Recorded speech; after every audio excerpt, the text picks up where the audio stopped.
Good morning, students. Today we'll see about the respiratory balance sheet. We have already studied about the respiratory process like glycolysis.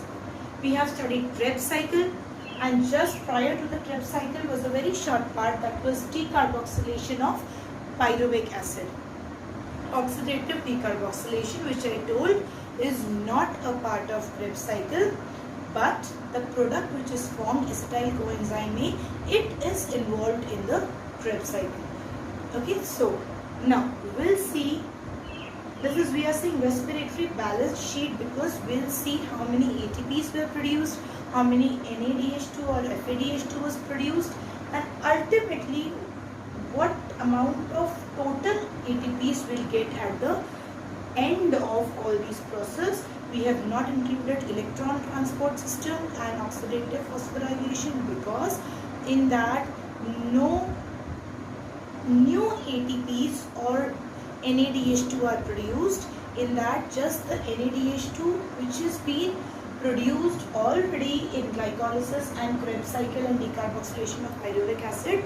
In whatever NADH2 is produced in these three steps, it is being encashed, means it is being converted to ATPs. That's all. No new NADH2, FADH2 or ATPs are produced in electron transport or oxidative phosphorylation. So that's why we are considering only these three processes.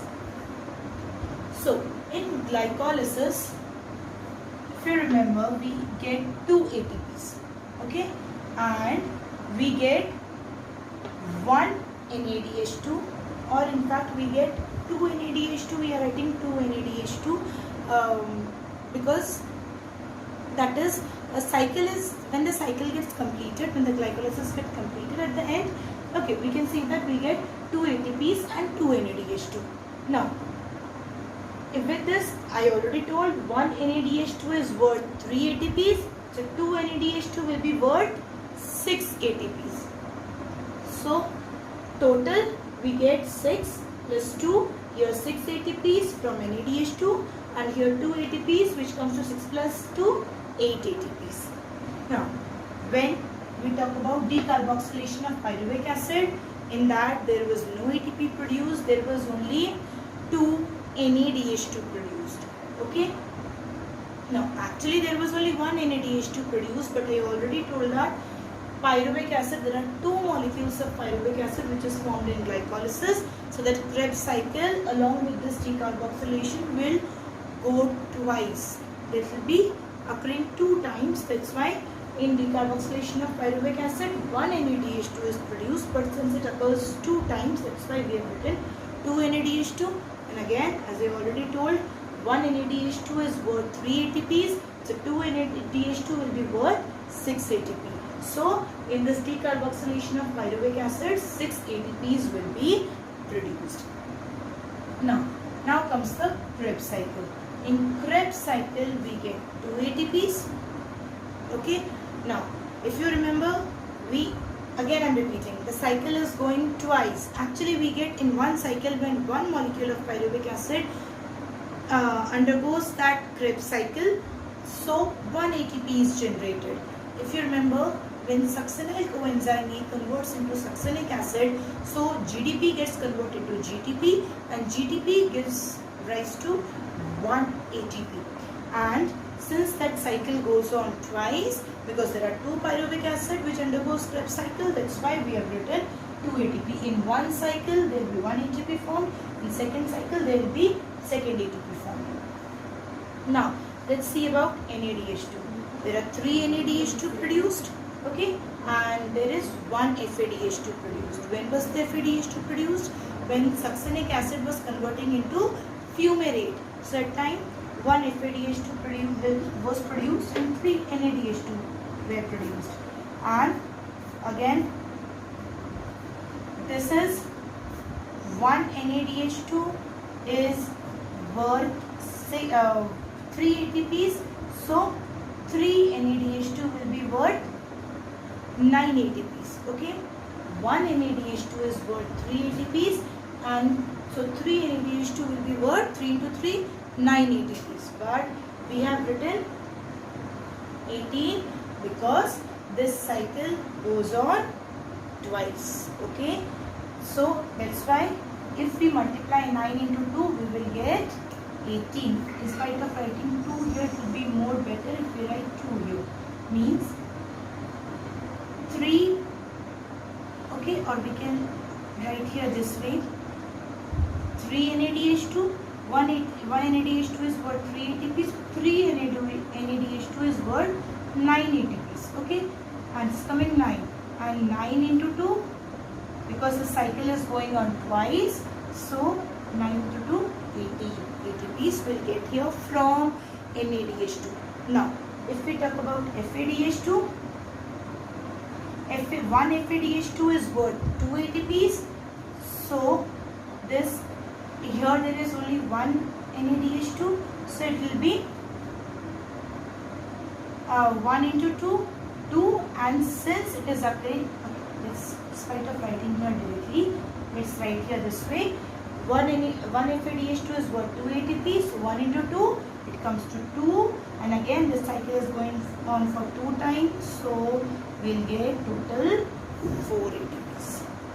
Okay, so whatever the number we are getting here, we'll multiply it by 2 because since 2 pyruvic acid were formed, so the cycle was going on for 2 times. The Krebs cycle went on for 2 times. So that's why we'll multiply each of them by 2. So we'll get total how much we are getting: 18 plus 4, 19, 20, 21, 22. 22 ATPs we are getting from NaDH2 and FADH2, and 22 plus 2, 24. See, we are getting here 24 ATPs. 22 ATPs from NaDH2 and FADH2, and 2 ATPs we were getting directly, so 24 ATPs. So if we total it, that if we take the grand total of all the 3 processes, from glycolysis we get 8 ATP, from decarboxylation of pyruvic acid we get 6 ATP, from Krebs cycle we get 24 ATPs, and if we total it we get total 36 ATPs. And I told that in aerobic respiration we get 36 ATPs, but our calculation says that we are getting 38 ATPs. Then where are the 2 ATPs used? So those 2 ATPs are used for pumping this 2 NaDH2 synthesized during glycolysis inside the mitochondria. Where does glycolysis takes place? It occurs in cytoplasm, and mitochondrial membrane is impermeable to NaDH2. It does not allow NaDH2 to enter into mitochondria directly. So using 2 ATPs, this 2 NaDH2 will be pumped inside the mitochondrial membrane. That's why we are subtracting from 38 ATPs. If we subtract minus 2 ATPs, which is being used up in pumping NaDH2 inside the mitochondrial membrane from the cytoplasm. So that's why we write 36 ATP. Okay, so this was about it. This is what the respiratory balance sheet. It is ultimately we get 36 ATP as a result of aerobic respiration, but as a result of anaerobic respiration we get just 2 ATPs. Okay, so this was about the respiratory balance sheet. In our next next video will be, I'll be explaining you about the shuttle systems through which this NaDH2 is pumped inside the mitochondrial membrane. How and where these 2 ATPs are used? It is used in 2 shuttle systems that I'll be telling you further.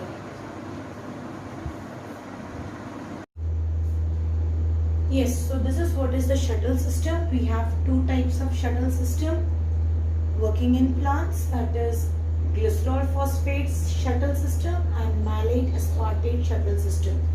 Now, the mechanism is all same, just there is one small difference, but that difference makes quite a bigger difference. That is, in glycerol phosphate shuttle system, first we'll understand that. See, this is the outer membrane of mitochondria.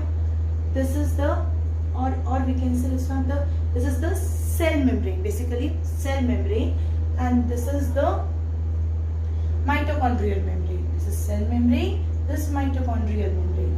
Okay, now glycolysis is taking place in cytoplasm, where 2 NADH2 are produced, and this 2 NADH2, what happens, it breaks down to form 2 NAD along with the release of 2 H plus ion or 2 protons.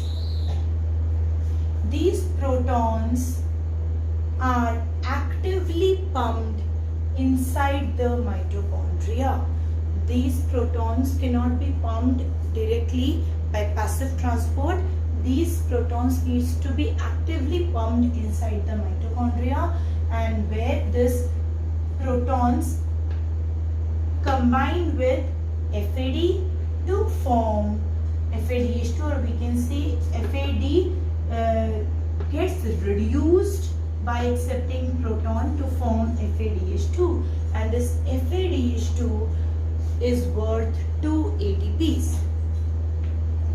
And whereas this malate aspartate shuttle system, it's the same, see, majority same, like 2 NADH2 in the cytoplasma. In glycolysis, 2 NADH2 will be produced in the cytoplasma, which will break down to form 2 NAD along with the release of 2 protons, and these 2 protons will be actively pumped inside the mitochondria, and these 2 protons will be accepted by NAD, and NAD will get reduced by accepting these 2 protons to form NADH2, and this NADH2 is worth 3 ATPs. So this malate aspartate shuttle system is a more effective shuttle system, which permits or which works in plants, because it produces through malate aspartate shuttle system, NADH2 is formed, and which is worth 3 ATPs. Okay, means in malate aspartate shuttle system, basically protons are accepted by NAD for reduction. NAD in malate aspartate shuttle system, NAD accepts protons to produce NADH2, which is worth 3 ATPs, whereas in glycerol phosphate shuttle system, FAD accepts proton to get reduced to FADH2, and which is worth 2 ATP. Since more ATPs are formed in malate aspartate shuttle system, that is why this one is a more effective one and more found in plants. Okay, and that's why in most of the places you can see NADH2 are formed, and only one place you have seen in FADH2 is formed, that is when succinic acid converts into fumarate. Rest, most of the places NADH2 is only formed because in most of the places malate aspartate shuttle system is working, which accepts, in which NAD accepts proton to form NADH2, which is worth 3 ATP. So with this, our respiratory balance sheet on a whole is completed. Okay, next, in our next video we'll see about the oxidation or breakdown of fats, carbohydrates and proteins, and how do they generate ATPs.